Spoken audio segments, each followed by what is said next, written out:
3 gloriously themed parks boasting some of the most incredible attractions and shows, it's easy to understand why Universal Orlando is one of the most visited theme park resorts in the world. But with finite funds and time to spend in these parks, you may need a helping hand to ensure the best possible vacation for the family.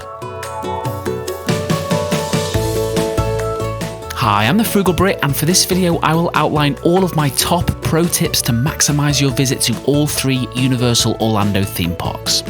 We'll be getting super deep in the weeds for this video. We'll cover pre-planning tips, express pass, virtual lines. I'll also give you guys all of the best touring tips for every single section of all 3 parks.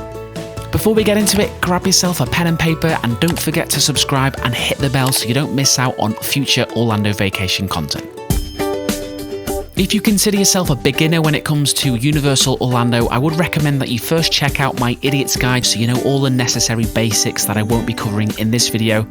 But if you're familiar with all the parks, attractions, ticket options, etc., then this will not be essential. Before we get to the touring tips for inside the parks, we'll start with some pre-planning tips to be considered weeks or months prior to your Universal Orlando vacation. Possibly the most important consideration for your trip will be the time of year that you decide to travel. You'll want to try to avoid the crowds if you can.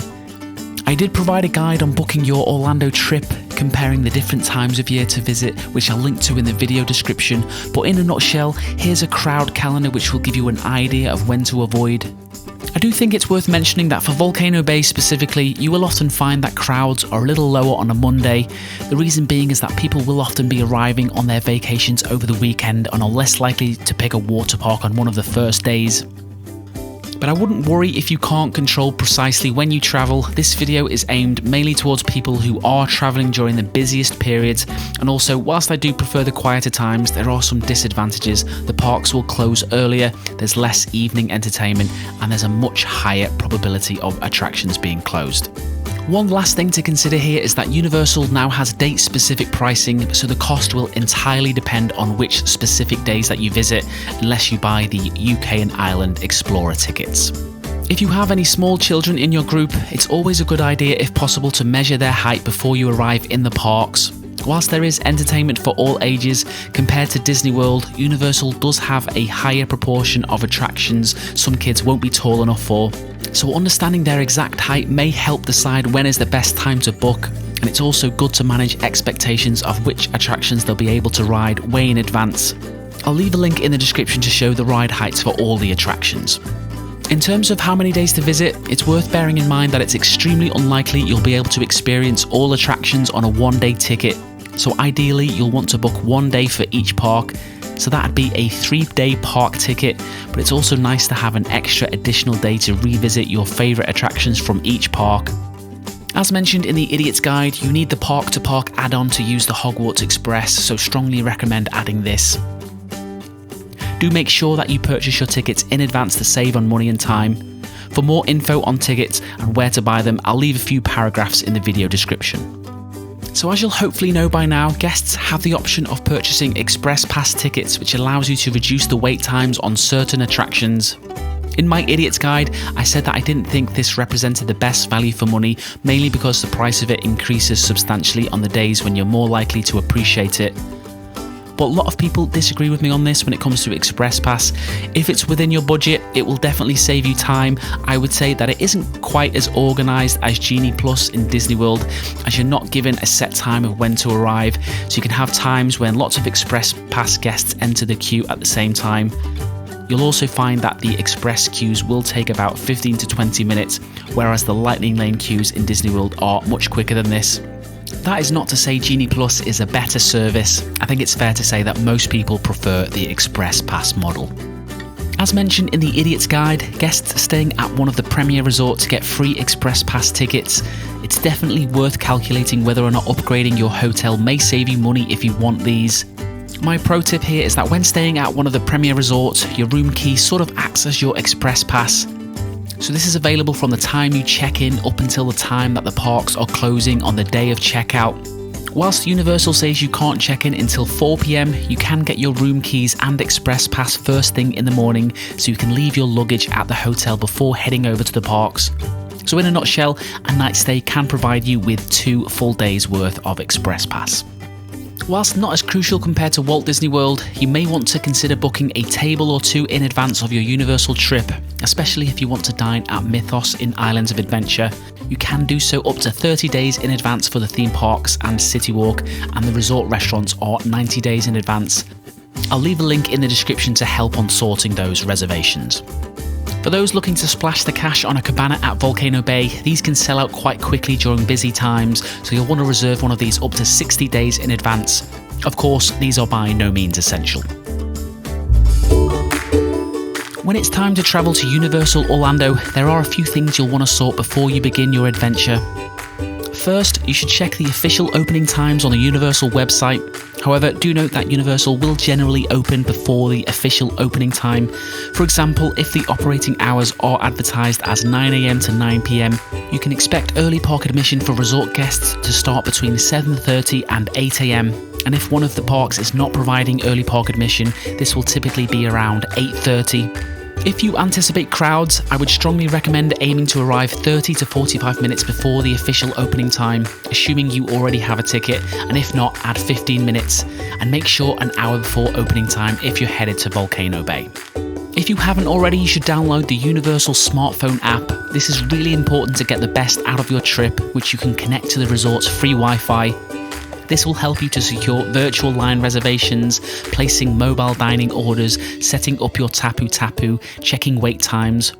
A lot of people don't realise that you can use this to set up wait time alerts. So if a popular ride comes in under 50 minutes, for example, the app can alert you to this. When it comes to packing, it helps to take as little as possible, and for reasons that'll become clear later in the video, you'll want to avoid taking an oversized backpack. An average size will be fine, or even better, a fanny pack, or bum bag as we prefer to say in the UK. I'd recommend comfy shoes, a rain poncho, a waterproof lanyard for your tickets, etc.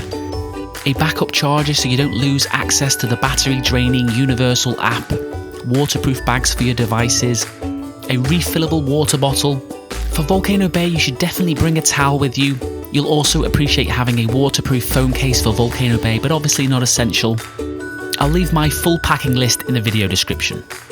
As soon as you're on property, and this would include the Endless Summer Resorts or even driving near them, I would recommend that you make your virtual line reservation for Hagrid's Magical Creatures motorbike adventure using the Universal app, if it's being used, which is only during very busy days. You can do this roughly 20 minutes before park opening.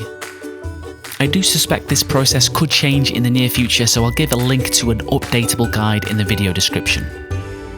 Once you're parked up, keep a note of where you're at. Forgetting where you're parked is easier than you'd think at Universal, so I'd recommend taking a picture of your location. When it's time to enter the parks, hopefully you already have your tickets at this point. You can purchase express pass tickets on the day at the ticket windows, but this is the slowest way to do it. Instead, you should use the various kiosks throughout the park, including most of the major gift shops. One of the notable differences between Walt Disney World and Universal Orlando is how much you need to think about lockers. So at Disney World, you can bring medium-sized backpacks onto all of their attractions, whereas at Universal, many of its more thrilling rides will require you to store your belongings in a locker before you get on for safety reasons, which can be a bit of a hassle. At the front of each of Universal's theme parks, you will find lockers that are available to rent for the entire day, costing $10 to $15, which you can access as many times as you'd like. You can store food in here, so it can be a good way to save on money. The good news with lockers at Universal Orlando is that wherever a locker is mandatory for any of the attractions, Universal will let you use a small locker for free for the duration of the ride, and these will fit medium-sized backpacks. But if you need a bigger sized locker, that'll cost a couple dollars each time. This is where your fanny packs will come in handy, as they save you time having to head in and out of the lockers. When it comes to planning which order to hit the attractions, this will depend on a few things, such as whether or not you have early park admission, which rotates between the two parks, whether you're visiting with small kids, if you've been to Universal Orlando before. There's of course no perfect way to tour these parks. If there was, it'd take away from a lot of the fun. So what I'll take you through each park and give you touring tips for the main attractions as we head through my suggested schedule, which you can amend as necessary. So with that out of the way, I'll start my touring tips over in Universal Studios, Florida. Guests with early park admission should head over to the London and Diagon Alley section in the Wizarding World of Harry Potter. I would say even if you don't have early park admission, I would still head here at rope drop, but you can get quite a lot done elsewhere if you delay until a late afternoon, or better, the last hour before closing. This might be a good time to visit Ollivander's, arguably the best show from Universal. I would say that out of the two Ollivander stores at Universal, the one in Diagon Alley handles crowds a bit better. If you did plan on treating the kiddos to some merchandise during your trip, might be worth sparing some cash to purchase one of the interactive ones. Whilst by no means essential, they do allow you to cast some fun spells around the various interactive features. To save on money, you could always purchase a non-interactive wand outside the parks. Whilst we're on the topic of merchandise, if you did purchase anything in the parks and don't want to deal with having to carry bags around, you can take advantage of Universal's package pickup service, where staff will deliver and hold your purchases near the exit within 3 hours of purchase, so you can easily pick them up on your way out. Pickup for both parks will be at the Universal Studios store located in City Walk. For resort guests, you also have the option of having your purchased merchandise being delivered directly to your hotel free of charge, which you can pick up at luggage services or at the front desk. Last thing to say about merchandise is that it's more time efficient to leave any shopping until the afternoon. The main attraction in Diagon Alley is Harry Potter and the Escape from Gringotts, which can get very busy in the morning if you don't have early park admission, so generally better to leave until lunchtime, late in the afternoon, or even better, the hour before closing. For dining, you have the Leaky Cauldron, which is the only restaurant in Diagon Alley serving traditional British cuisine. Whilst the food is more authentic at Leaky Cauldron, the theming isn't quite as good as the Three Broomsticks restaurant over in Hogsmeade. Inside Diagon Alley, you also have the Celestina Warbeck and the Banshees show, and near the entrance over from World Expo, you can banter with the night bus conductor. But if you're trying to maximise your time, I would probably save these for later in the day. So with all the main things covered in London Diagon Alley, if you did have park-to-park admission tickets, now would be a good time to use the Hogwarts Express train, which the whole family can experience. I would say that whilst Diagon Alley gets very busy in the morning, the Hogwarts Express wait times will remain pretty low throughout the morning. Generally best to avoid doing this in the afternoon and also in the evening if one of the parks closes before the other. Also worth mentioning that for those with early park admission, a good strategy is to start in one park, do the Wizarding World attractions, then head over to the other park via the Hogwarts Express in the morning. But for this video, we'll be going through one park at a time. To continue your early admission morning, if you have kids with you, I'd consider heading back over to the front of the park for Despicable Me Minion Mayhem if you were to get through Diagon Alley very quickly. But check the wait time on the app to make sure it's under 20 minutes. With it being located right near the front entrance, it can attract big crowds, so if the wait is longer than this, I'd recommend coming back in the late afternoon or evening. This also goes for guests without early park admission. After finishing Minion Mayhem, you have Rip Ride Rocket nearby, so unless you're not a fan of intense roller coasters, now would be a good time to experience this. Upon exiting, you'll be a short walk away from the Transformers The Ride 3D. Next, I would head northbound through New York, arriving at Revenge of the Mummy. It bears repeating to always keep an eye on the wait times on the app. If you see any other attractions that you're interested in nearby with shorter wait times, improvise where appropriate. I would, however, recommend riding Revenge of the Mummy within the first couple hours. Do note that the single rider line is above par in terms of efficiency, so if you're looking to shave some time off your morning schedule, definitely consider splitting your group and jump in the single rider queue. At the time of making this video, this attraction is being refurbished and not expected to return until the summer. Whilst you're in New York, you can head over to Race Through New York starring Jimmy Fallon, or alternatively you can get a virtual line reservation. And then make your way over to Men in Black Alien Attack. For the overly competitive dads watching, I'd recommend shooting repeatedly at the eyes as you can gain multiple points per shot. The shooting is fully automatic with unlimited ammo, so it's generally better to just hold down the trigger the entire way through, and you get more points for targets that are high up, so prioritise these. You'll also get a bonus if you hold down the red button when Z instructs you to push. In World Expo, you are just around the corner from Springfield, so now's a good time to try the Simpsons ride. By this point you may be hungry and you have Springfield Fast Food Boulevard serving an impressive variety of good quality quick service food in big portions. I would say though that during busy times of the year, I try and get lunch in before 11 AM or after 3 PM to save you time, so worth altering your schedule according to this. A great money-saving tip for Universal Orlando is to make use of the free ice water for your refillable water bottle anywhere that serves drinks. Even if you don't have a water bottle with you, you can just ask for a cup of ice water, which staff will be happy to oblige. You'll also find a number of Coke refill machines throughout the parks. Whilst these don't always dispense free water without an activated cup, they do provide free ice. Whilst we're on the topic of food, it makes sense to explain a bit about mobile ordering. So if you've downloaded the Universal Orlando app and linked your credit card, you can head over to the mobile food and drink ordering menu, then you can see all the different mobile ordering options. After lunch, if you have any young kids in your group, you have Woody Woodpeckers a short walk south of Springfield. This is where you'll find the E.T. Adventure Ride, the only opening day attraction still in operation, which I'd recommend for any age group. You also have the Woody Woodpeckers coaster here as well. Next, I'd head over to Hollywood for the too often overlooked Universal Orlando's horror makeup show, followed by the Bourne Stuntacular. One thing I didn't mention in the Idiot's Guide is Universal's Superstar Parade. This features famous characters such as SpongeBob, Dora, and the Minions on elaborately themed floats travelling through the park. Be sure to check the app for upcoming shows. My pro tip for best viewing spot is along 5th Avenue on the front steps of the buildings in New York. In the evening, you have the underrated Universal Orlando's Cinematic Celebration, which is a 20-minute celebration of music, water and light and movies featured in the parks, which takes place in the Central Lagoon. On busy days, be sure to arrive 10 minutes before showtime around these areas on the Central Lagoon. Now that we've covered all my touring tips for Universal Studios, it's time to head over to Universal's most popular theme park, which is Islands of Adventure. You have more options to choose from for rope drop in this park, thanks to Velocicoaster now being part of early park admission. So whenever this is available, guests can choose between heading over to Hogsmeade or Velocicoaster in Jurassic Park.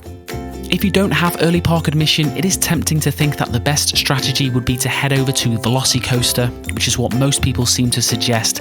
But from my experience, unless you get to the park super early before everyone else, the amount of time that you actually save in the round is not that great, especially if it's an early park admission day for Islands of Adventure. Instead, for those arriving after early park admission, I would consider first heading over to Marvel Superhero Island, which has been known to occasionally open 15 minutes before official opening times. I would start with the incredible Hulk coaster, the reason being that there will be a massive difference in the wait time compared to later on in the day, because around this time everyone's headed to Velocicoaster or Hogsmeade. Assuming you're not too pressed for time, I'd recommend waiting the extra time to board the front row, which provides some really impressive views of the park. Do note, you're not allowed to take anything on with you other than your tickets or prescription eyeglasses, not even loose change. And there's metal detectors checking this, so be sure to carefully empty your pockets at the free lockers. Next, assuming the queue isn't longer than 25 minutes, I would head over to the Amazing Adventures of Spider-Man. The single rider line will save you good time for this attraction, but does skip the impressively themed queue. Following this, you have the Doctor Doom's Fearfall. It's fun, but I wouldn't say this is one to prioritise for your plan. The queue does move extremely slowly, as is often the case for these sorts of drop tower attractions. I would recommend returning to this later on in the day if you have time. One attraction that you definitely should not prioritise is Stormforce Accelatron, which is a teacups ride, nothing to write home about. Next, I would skip through Toon Lagoon for now. You have the option of riding Skull Island Reign of Kong at this point. I would check the app to make sure the wait time is acceptable. This is another attraction with a great queue, which unfortunately the single rider line will bypass. As you head through Skull Island, you'll arrive at Jurassic Park. Naturally, you'll want to prioritise Velocicoaster, so we'll head there first. Now, to say that Velocicoaster is an incredible attraction is a massive understatement, not just because of its theming and thrills, etc., but also because of how efficiently it operates, much more so than Hagrid's. So what you tend to find is, throughout the morning after rope drop, the wait times won't change too dramatically unless there's closures, which is why I don't think you necessarily have to tackle it first thing. There's no express pass at the time of making this video, but I suspect one will be introduced within a year or two. There is a single rider line. The jury is out on whether this will save you time, but due to how well themed the queue is, it's a no-brainer for me to just avoid the single rider line in any circumstances. You'll have to store all of your belongings in a locker for this attraction, which is done towards the end of the attraction queue. However, they will only provide the small sized lockers here, and if you need to make use of the larger ones, you'll be directed out to use the lockers in the Discovery Centre, but you will be allowed back in the same spot in the queue. As with the Hulk coaster, you do have the option of requesting a front row seat, which will provide unobstructed views. As is often the case with roller coasters, the back row will provide a more thrilling experience. You'll exit the Velocicoaster through the Jurassic Park Discovery Centre, which is a mini natural history exhibit. This is a great attraction that complements the Jurassic Park section very nicely, but not something to prioritise in the morning. Jurassic Park also contains Pteranodon Flyers, which is a kids' suspended roller coaster. Worth riding if your kids are the right age. Do note, adults can only ride this attraction with a child. The second best attraction in Jurassic Park is the Jurassic Park River Adventure ride. You'll probably want to get the poncho out for this one, and maybe your waterproof bag for your devices. You can also minimise getting wet by sitting in one of the interior seats if possible. This attraction can generate some longer wait times in the morning, so the single rider line will save you a ton of time. Right next to Jurassic Park River Adventure is my preferred Jurassic Park dining choice, which is the Thunder Falls Terrace, which has fantastic views of River Adventure. We'll head south now back over to Toon Lagoon for the 2 water rides, which will allow you to get even more soaked. These are Popeye and Bluto's Bilge Rat Barges and Dudley Do-Right's Ripsaw Falls. Now, technically, with the water rides, the use of a locker is not mandatory, therefore you can't use them for free on this attraction. This also includes River Adventure. This is despite the fact that your belongings are at serious risk of getting completely drenched, more so in Toon Lagoon. So it feels kind of shady from Universal for charging guests here. One way to counter this though would be to have one of those waterproof bag covers. Another tip for Toon Lagoon to avoid getting wet feet, especially on Ripsaw Falls, would be to put plastic bags around your feet. Over to the opposite side of the park you have the Seuss Landing attractions, which are of course aimed at Universal's youngest guests. I don't really have any touring tips for these attractions other than to try to delay until late in the afternoon if possible. Not always convenient with children though, I appreciate. Over in the Lost Continent you have Poseidon's Fury, which had been on hiatus for quite a while, with rumours of it being permanently closed and with the Lost Continent being repurposed. However, following the recent refurbishment of Poseidon's Fury, it does seem that these rumours are premature, which is good news for fellow fans of the award-winning Mythos restaurant. My touring tip for the Lost Continent is not to prioritise Poseidon's Fury. It's a special effects show and not a ride, so can be anticlimactic for some, despite being really well themed. So it's now time to return to the wizarding world of Harry Potter as we make the journey over to Hogsmeade. As mentioned in this tour, heading here at early park admission is a very popular strategy, but there's also less crowds if you visit late in the afternoon or in the evening. The Wizarding World is not short on providing great photo opportunities. However, the bridge taking you over to Hogsmeade from Jurassic Park is a noteworthy spot to take some fantastic photos looking up at the castle. Harry Potter and the Forbidden Journey based inside the castle is one of the most popular attractions. However, it has been known to not run at full capacity during early park admission, so if you see the queue extend before the talking portraits during early park admission, this would indicate a pretty long wait time, and your time may be spent better elsewhere. This is in contrast to Escape from Gringotts, where the line is known to move very quickly during early park admission. My pro tip here is to make use of the single rider line, which is accessed via the Express Pass queue. Easy to miss, very often overlooked by guests, which is great for those in the know, as it's been known to only take 5 to 10 minutes, even when the standard queue is over an hour.